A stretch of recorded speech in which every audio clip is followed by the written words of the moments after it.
ევროპის დღისადმი დაანონსებულ აქციას აფასებენ მმართველ გუნდში.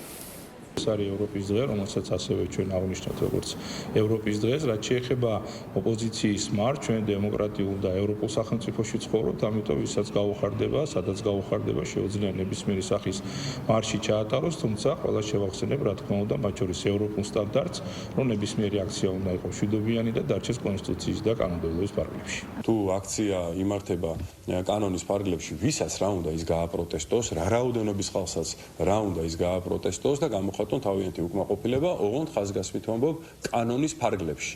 როდესაც რაიმე ტიპის აქცია გადადის ძალადობრივ ხასიათს იღებს, როგორც ეს იყო ნოემბრის აქციები, ხო, პირველი 5 დღე, ეს კანონის ფარგლებს გაცდა და მაგიტომ იყო პროპორციული რეაგირება პოლიციის მხრიდანაც, სამწუხაროდ იყო გამონაკლისი შემთხვევები, მადლობა ღმერთს, ერთეული შემთხვევები, სადაც ვთქვათ ისეთი კადრები ვიხილეთ, რომელიც რა თქმა უნდა არავის არ გვესიამონა, მაგრამ ეს იყო ერთეული შემთხვევები და დანარჩენი რაც უნდათ ის აპროტესტონ, ოღონდ ნუ გაცდებიან კანონის ფარგლებს, ნუ დაიწყებენ შტურმს პარლამენტზე, ნუ დაიწყებენ შეტევას პოლიციაზე და დანარჩენი ჩვენ მაქსიმალურად ყველაფერში ხელს უწყობთ. საქართველოს არის დემოკრატია, შეუძლიათ გამართონ ნებისმიერი მარში, ხო? ნუ ამასთან დაკავშირებით რა შეფასება შეიძლება გაკეთდეს, თუმცა მათ გულწრფელობაში ბუნებრივი ეჭვი გვებარება.